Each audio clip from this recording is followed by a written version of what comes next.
أعوذ بالله من الشيطان الرجيم. أولم يروا أنا جعلنا حرما آمنا ويتخطف الناس من حولهم أفبالباطل يؤمنون وبنعمة الله يكفرون ومن أظلم ممن افترى على الله كذبا أو كذب بالحق لما جاءه عليه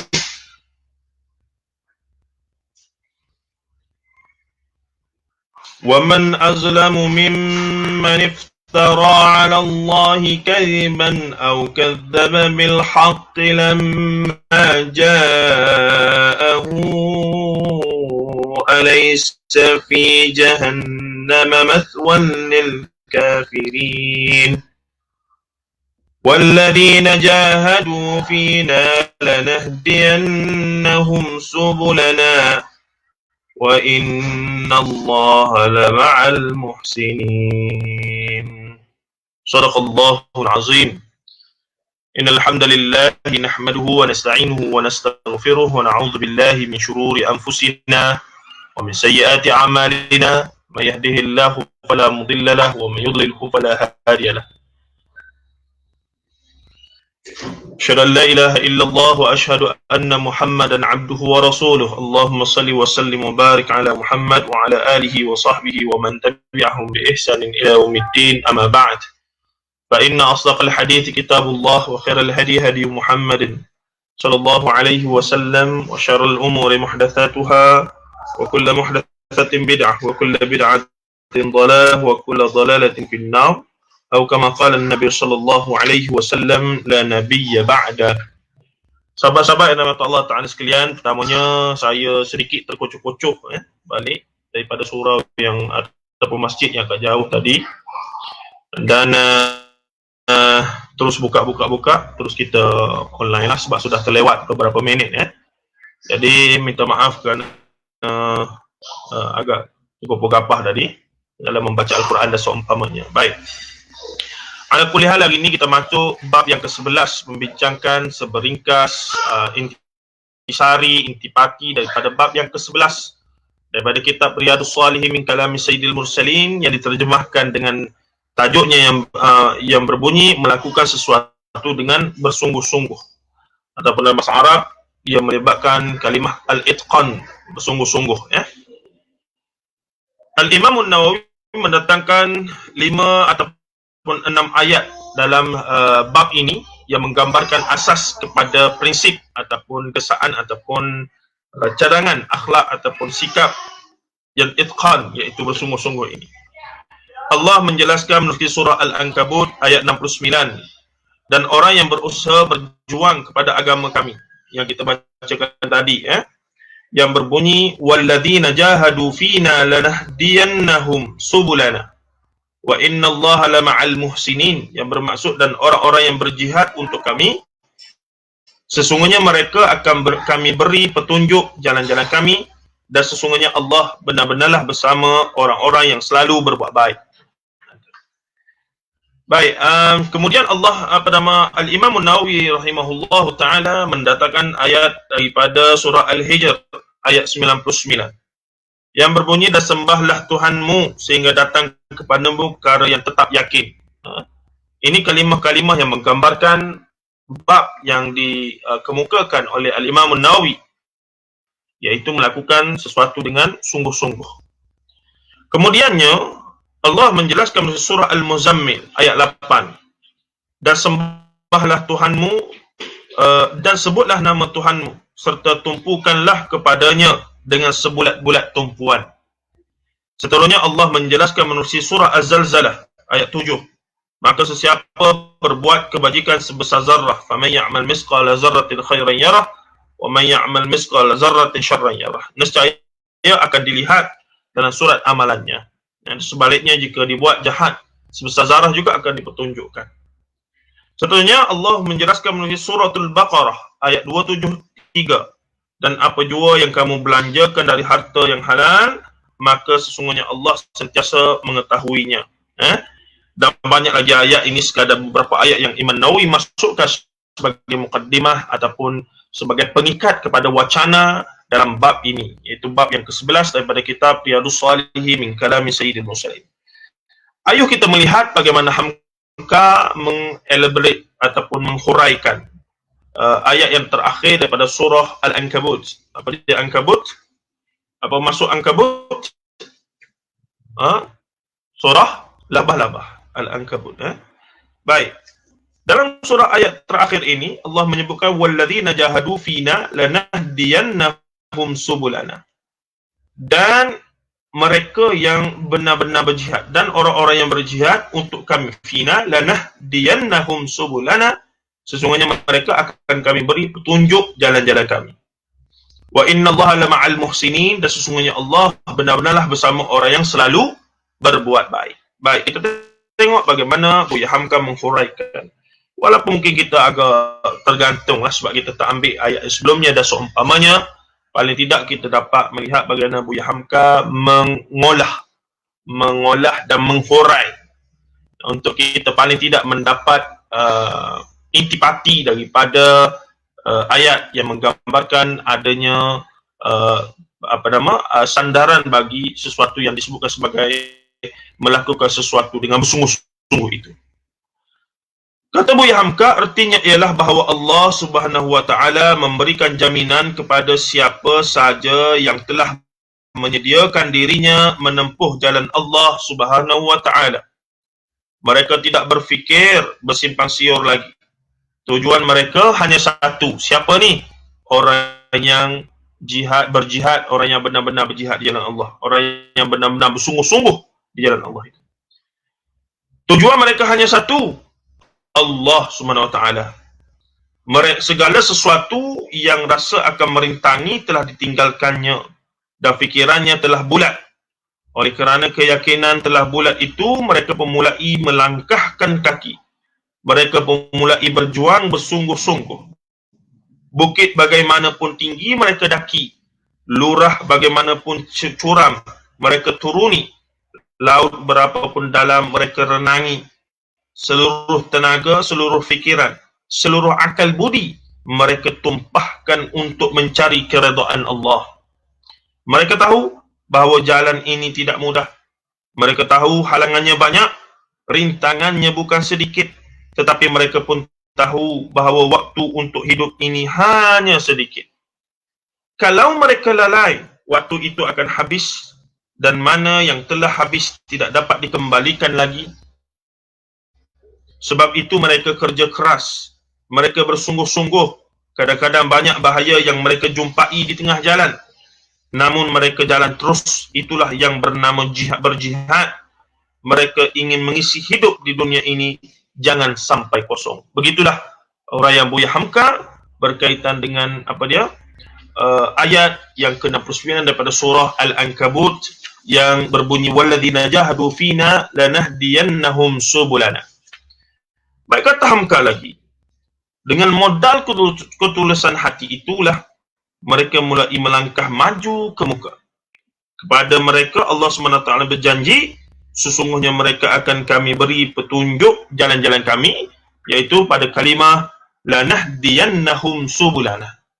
Kami akan tunjuk kepada mereka itu subulana, jalan-jalan kami yang sejahtera, yang benar itu. Kerana jiwanya telah terbuka itu, kata Buya Hamka, meskipun tadinya jalan itu belum diketahuinya. Jiwanya telah terbuka dan tulus dan ikhlas, yang bertauhid dan bermakrifah, yang husnuzan, yakni berbaik sangka kepada Allah SWT. Maka Allah SWT sendirilah yang menunjukkan jalan-jalan itu. Tangan Allah SWT sendiri yang akan menuntutnya. Kemudian itu di hujung ayat diberi peringatan lagi oleh Allah SWT supaya petunjuk jalan itu sentiasa diberikan. Yang bermaksud pada ayat 69, wa innallaha lama'al muhsinin, dan sesungguhnya Allah benar-benarlah bersama orang-orang yang selalu berbuat baik. Muhsinin pada perkataan Hasan. Muhsinin fa'il, pembuat ya. Waalaikumsalam Abading. Kita baru mula Abading. Lewat sikit hari ni. Jauh tadi saya daripada Meru ya. Baik, kita baca sikit lagi ya. Sebenarnya cukup dengan membaca kalam Hamka ini jika kita ingin mendapat manfaat. Tidak perlu lagi huraian saya. Saya hanya menjadi pengantara untuk menyampaikan kalam-kalam Profesor Dr. Hamka Haji Abdul Malik Karim Amrullah yang sudah meninggal pada tahun 1981, yang masih lagi kita mengambil manfaatnya pada hari ini. Allahumma ghfir lahu warhamhu wa'afihi wa'fu anhu. Semoga Allah mempermudahkan urusan roh Buya Hamka di alam akhirat, di mana ulama itu meninggalkan kitab-kitabnya sebagai karamah, sehingga pada hari ini setelah 40 tahun mungkin setelah dia meninggal dunia, kita masih lagi hampir 40 tahun ataupun 40 tahun cukup, 81, 2001, 40 tahun cukup. Buya Hamka telah meninggalkan kita, namun kitab-kitabnya masih lagi dirujuk, dibaca, dibincangkan dan seumpamanya. Baik, kata Buya Hamka yang akhir itu, innallaha lama'al muhsinin wa innallaha lama'al muhsinin. Maka kata Buya Hamka rahimahullahu ta'ala, hendaklah kita perhatikan pertalian suku ayat pertama dengan suku ayat yang kedua. Yang ini sering berlaku. Tadi pun saya berbincang dengan ustaz kami, sahabat kami yang mulia, Ustaz Zulkhairi Maknur ya. Kebanyakan sebahagian daripada kita, khususnya para asatizah, dalam menukilkan ayat Al-Quran itu kadang-kadang, walaupun ayat itu banyaknya boleh diambil secara umum lafaz dia, namun untuk memahami konteks ayat yang sebenar, kita mesti pergi kepada disiplin yang tepat, melihat keseluruhan ayat, dan kadang-kadang melihat kepada, dipanggil ilmu munasabah ya, kesaling kaitan ayat yang sebelum dan selepas. Bahkan perlu melihat gugusan ayat itu. Kadang-kadang dia ada sabab nuzul dia ada dia punya ceritanya yang tersendiri itu. Namun seringkali apabila dinukil-nukil secara patah-patah, bahkan satu ayat itu diambil pada bahagian depan atau belakang saja atau tengah saja, maka seringkali ia menimbulkan masalah. Menimbulkan masalah. Jadi bila kami bincang tadi, alangkah bagusnya jika masyarakat pada hari ini boleh dibawa kepada kefahaman yang syumul lah, yang menyeluruh terlebih dahulu sebelum diambil dengan konteks yang mencapai itu, yang menyebabkan tafsiran yang pelbagai. Orang politik akan tarik ayat-ayat tertentu untuk matlamat politik. Orang berniaga akan memetik ayat-ayat, bahagian-bahagian, petikan-petikan, potongan-potongan untuk perniagaan mereka dan seumpamanya. Adapun orang yang benar-benar nak bawa orang faham Quran, macam Tadabbur Center sebagai contoh, kita akan melihat bagaimana mereka mereka membahaskan satu ayat dengan begitu mendalam, bahkan tidak meninggalkan disiplin-disiplin yang lain. Asbabun nuzulnya, melihat pada aspek bahasa Arabnya, nahwu sarafnya, melihat pada siyak ayatnya, melihat kepada kita katakan munasabat ayatnya antara sebelum dan selepas dan seumpamanya. Inilah kita katakan mutiara-mutiara Al-Quran yang wajib kita hargai, tuan-tuan dan puan-puan rahimahullah ta'ala. Dan antara orang yang sangat mahir dalam bidang ini dan minat dan mampu untuk merujuk adalah Ustaz Zulkhairi Maknur yang tadi datang ke surau taman kami, tapi saya pula keluar ke lain ya. Baik. Maka kata Buya Hamka rahimahullahu ta'ala, kalau amal tidak ikhlas, hendaklah kita perhatikan pertalian suku ayat pertama dengan suku ayat kedua. Yang pertama, haruslah diingat bahawa amal usaha yang kita hadapi itu hendaklah benar-benar dikerjakan ikhlas kerana Allah Subhanahu Wa Taala. Kalau amal tidak ikhlas kerana Allah Azza wa Jal, semangat berjihad tidaklah akan tumbuh. Tidak akan tumbuh. Keikhlasan hati yang diiringi dengan jihad, iaitu dengan kerja keras, bersemangat, tidak mengenal bosan.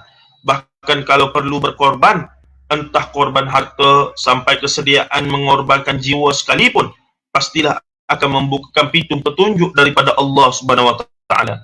Di suku kedua diperintahkan pula bahawa Allah SWT adalah selalu menyertai orang-orang yang menjadi orang yang berbuat baik, iaitu orang yang selalu menjaga agar mutu amalannya selalu baik dan diperbaiki lagi, dipertinggi lagi mutunya. Orang yang sentiasa mencari yang baik, yang baik, yang baik, yang baik, yang baik. Fudail bin Iyad mempertalikan di antara ikhlas dengan ihsan. kata Buya Hamka. Ikhlas ialah memperbaiki niat sejak dari mula. Yakni bila nak mula tu dah berusaha, dah memantapkan, dah betul-betul sungguh-sungguh, ya Allah aku buat untukmu ya Allah, tidak untuk orang lain. Menafikan dan mengisbatkan.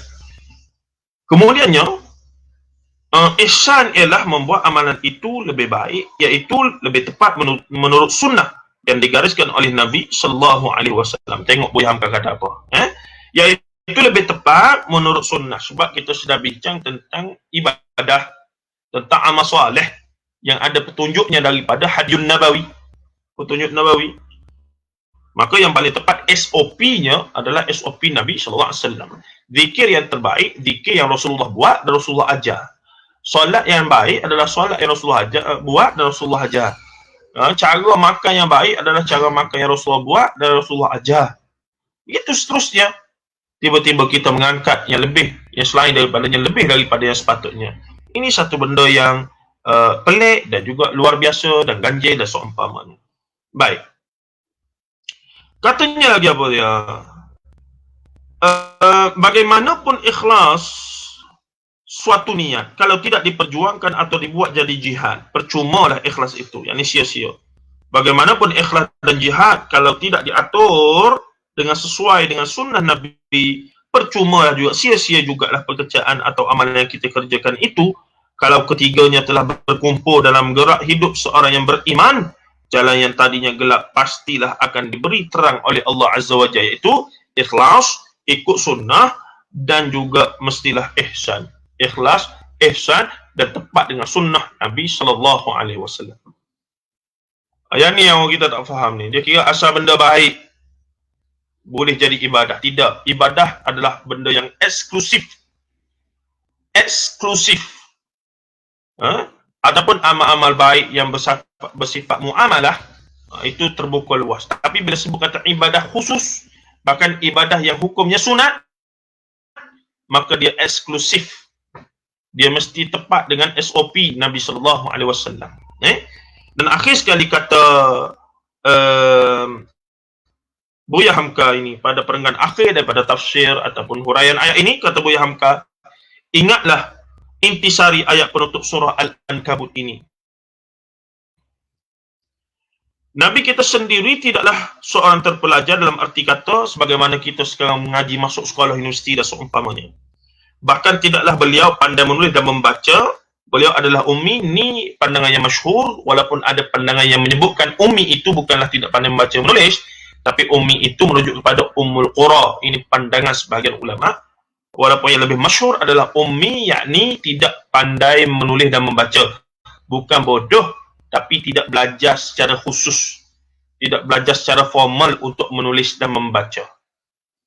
Kalau tidak, Nabi tidak boleh jadi Nabi dan Rasul lah. Kalau tak cerdik, bodoh dan seumpamanya. Kerana sifat seorang Nabi dan Rasul mestilah bijaksana dan seumpamanya, hikmah dan seumpamanya. Rasulullah diberikan hikmah. Wa yu'allimuhumul kitaba wal hikmah. Baik, katanya lagi apa ya? Namun isi ayat 69, ayat Al-Ankabut ini telah bertemu dalam dirinya. Sehingga beberapa soal besar telah beliau hadapi dan segala kesulitan telah beliau atasi.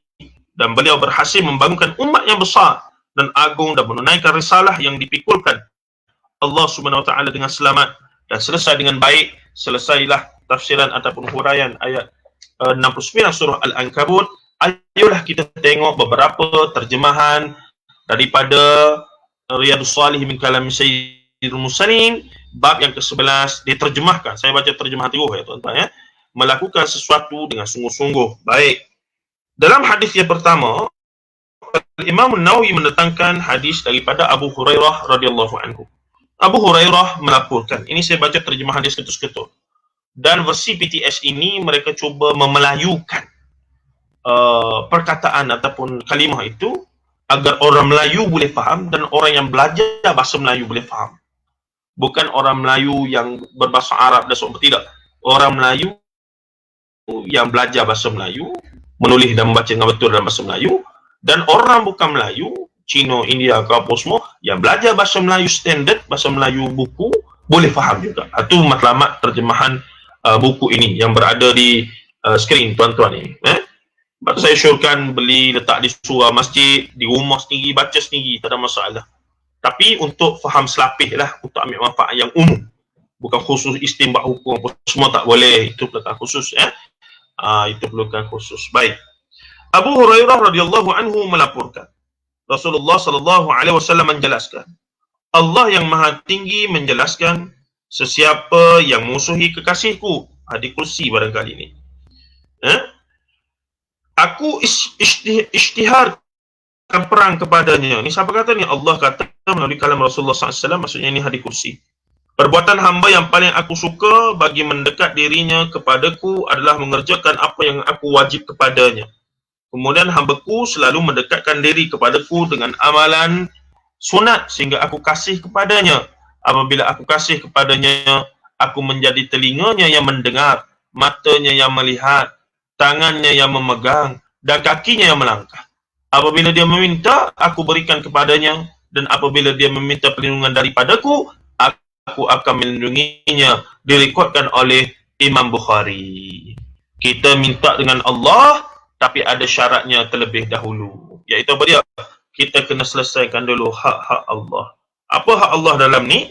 Dia kata, bila kita dekat dengan Allah, bila kita mengerjakan apa yang diwajibkan oleh Allah kepada kita, kemudiannya selalu mendekatkan dengan amalan sunat, setelah selesai wajib sunat. Maksudnya, bila kita dah buat benda tu, maka in reward, Allah Ta'ala akan mudahkan permintaan kita untuk dimakbulkan oleh Allah Azza wa Jalla. Makanya tak bolehlah. Wa idza sa'alaka 'ibadi 'anni fa inni qarib ujibu da'watad da'i idza da'an falyastajibu li wal yu'minu bi la'allahum yarshudun. Tu ayat masyhur dalam surah Al-Baqarah berkaitan Ramadan, syahrul Ramadan allazi unzila fihi al-Qur'an hudan lin-nas wa bayyinatin. Sampailah ayat tu menyebutkan wa idza sa'alaka 'ibadi anni fa inni qarib ujibu da'watad da'i idza da'an falyastajibu li wal yu'minu bi la'allahum yarshudun. Aku akan mustajabkan doa kamu jika kamu terlebih dahulu menerima aku. Falyastajibu li wal yu'minu bi. Kamu terima aku dan kamu beriman pada aku, la'allahum yarshudun, dan semoga-moga kamu mendapat rushnya apa? Kebijaksanaan lah. Petunjuk dan seumpamanya itu. Baik, tuan-tuan dan puan-puan rahimahullah. Kita tengok hadis yang kedua dengan masa yang berbaki ini. Anas melaporkan, Anas mana ni? Of course lah, Anas bin Malik radhiyallahu anhu. Melaporkan Nabi Muhammad sallallahu alaihi wasallam menjelaskan, Allah menjelaskan, apabila seorang hamba datang dekat kepadaku senyengkar, aku datang dekat kepadanya sehasta. Apabila dia datang dekat kepadaku sehasta, aku datang dekat kepadanya satu depa. Dan apabila dia datang berjalan kepadaku, aku datang berlari-lari kepadanya. Direkodkan oleh Imam Bukhari rahimahullah ta'ala. Hadis ini hadis yang termasuk daripada kategori hadis yang menggunakan, kalau bahasa Melayunya, metafora lah. Menggambarkan guru kami yang mulia, Dr. Umar Muhammad Nur Hafizahullah ta'ala, ada mengulas dalam buku dia Fiqhul Hadis.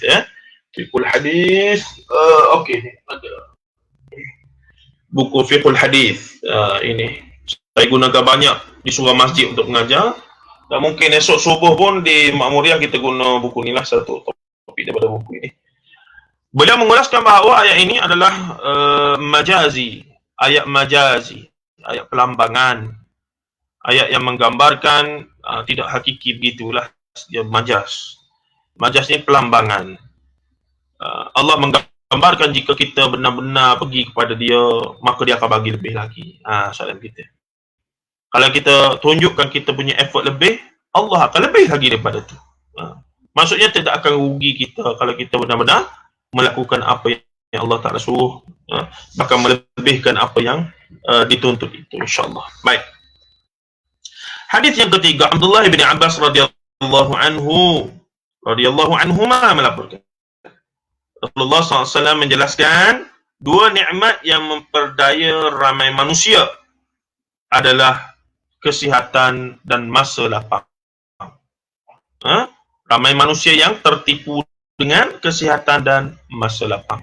Tuan-tuan dan puan-puan rahimahullah, mereka yang sudah kehilangan nikmat kesihatan dan masa lapang, pasti dapat memahami kenapakah pentingnya kesihatan dan masa lapang itu. Tuan-tuan dan puan-puan rahimahullah. Hadis ini dirikutkan oleh Muslim. Seterusnya hadis yang keempat, Sayyidatina Aisyah radhiyallahu anha.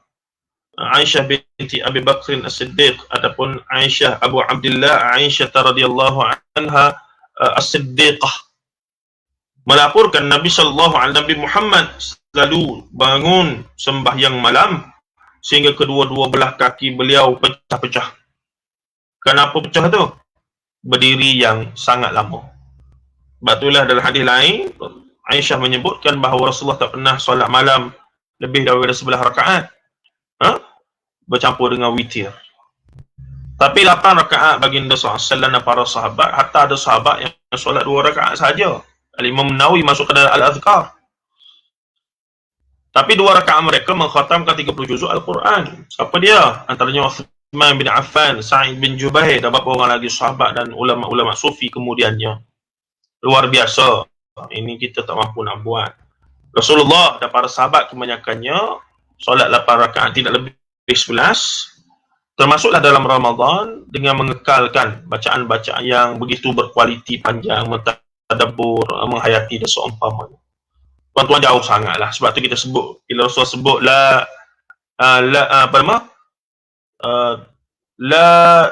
Allah, tak ingat dah hadis tu. Tidak masuk seorang daripada kamu syurga itu, la yadkhulu ahadukum jannah bi'amalihi itu. Tidak masuk seorang daripada kamu ke syurga itu dengan amalnya. La yadkhulu ahadukumul jannah bi'amalihi. Tidak masuk syurga seseorang daripada kamu, kata Rasulullah pada para sahabat, dengan amal solehnya. Maka ada yang tanya, wala anta ya Rasulullah? Saya jawab, wala ana. Qal wala ana. Qal illa an yataghammadani Allah bi rahmatin wa fadlih. Melainkan syurga itu aku dapat min rahmatin, daripada kerana rahmat Allah, belah basian Allah, wa fadlih, dan kelebihan yang Allah Ta'ala bagi kepada aku. Tuan-tuan dan puan, itu sahaja yang menjamin kita di hadapan Allah Azza wa Jalla. Maka Aisyah melaporkan Nabi Muhammad SAW bangun sembahyang malam sehingga kedua-dua belah kaki beliau pecah-pecah. Saya bertanya, beliau kata Aisyah, mengapa tuan buat begini, wahai Rasulullah, sedangkan Allah sudah ampunkan dosa tuan yang akan datang dan yang selepasnya, dosa yang dia ghufira lahu ma taqaddama min dhanbihi wa ma ta'akhkhar. Diampunkan dosa yang telah lalu dan akan datang. Ada beberapa orang sahabat termasuk Ahlul Badar yang disebutkan begini, ghufira lahu ma taqaddama min dhanbihi wa ma ta'akhkhar. Diampunkan dosa-dosa yang telah lalu dan yang akan datang, yang kemudian. Rasulullah SAW menjawab, tidak bolehkah saya menjadi seorang hamba yang berterima kasih? Tak bolehkah aku jadi seorang hamba yang berterima kasih pada Tuhan dengan melakukan ibadah-ibadah yang dia suka aku lakukan? Direkodkan oleh Imam Bukhari dan Imam Muslim. Tuan-tuan dan puan rahimahullah, kata Imam Nawawi, lafaz ini daripada Imam Bukhari. Hadis ini dengan makna yang sama yang dilaporkan oleh Mughirah bin Syu'bah, juga ada dalam buku Sahih Bukhari dan Sahih Muslim. Baik, hadis terakhir untuk malam ini kita baca terjemahannya sebagai pemangkin, sebagai pencetus semangat untuk belajar yang bahasa Arab dengan guru ataupun syarahan yang lebih mantap selepas ini insya-Allah. Aisyah melaporkan lagi, Sayyidatina Aisyah radhiyallahu anha Abu Abdullah Ummul Mukminin Aisyah radhiyallahu anha As-Siddiqah melaporkan, biasanya apabila tiba 10 malam akhir dalam Ramadan, Rasulullah SAW menghidupkan malamnya, mengejutkan keluarganya daripada tidur, beribadah bersungguh-sungguh dan mengetatkan ikatan kain.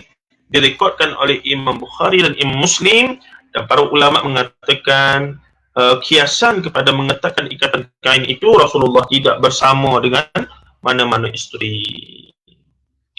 Tapi kalau nak kira dalam hadis lain, Rasulullah sebut bahawa bersama dengan isteri pun ibadah. Ya, tidak nafilah.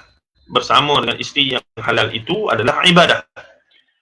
Namun ibadah itu ibadah yang kita katakan kerana kita tak buat dosa. Sebab ibadah itu, yakni bersama dengan isteri yang halal. Kerana kalau tidak bersama dengan isteri halal, maka kita akan melakukan yang haram. Maksudnya ia bersifat badani ataupun nikmat untuk diri kita lah gitu. Tapi ibadah-ibadah khusus macam solat, puasa, zakat, haji apa semua adalah ibadah-ibadah khusus yang memang ada nas, yang bila kita buat semata-mata untuk nak bagi Allah Ta'ala suka. Ia berbeza dengan bila kita berjima dengan isteri yang mana kita tu nak rasa seronok. Dan kita diberi pahala kerana kita rasa seronok. Tapi bila solat, puasa, zakat, haji, kalau nak kira seronok tu bagi setengah orang tidak seronok dah. Bahkan ia satu benda yang menyusahkan bagi orang yang tidak beriman itu. Tapi bagi orang beriman, dia lakukan solat, puasa, zakat, haji, termasuklah qiyam malam apa semua begitu begini ni, walaupun susah payah mengatuk gitu begini tak biasa letih. Kenapa? Kerana nak Allah Ta'ala suka pada kita. Kerana tahu benda ni Allah Ta'ala suka. Maka matlamat kita, maksud kita adalah untuk Allah suka. Kalaupun Allah tak suka, Allah kesian. Sebab nak capai redha Allah tu jauh lagi tu.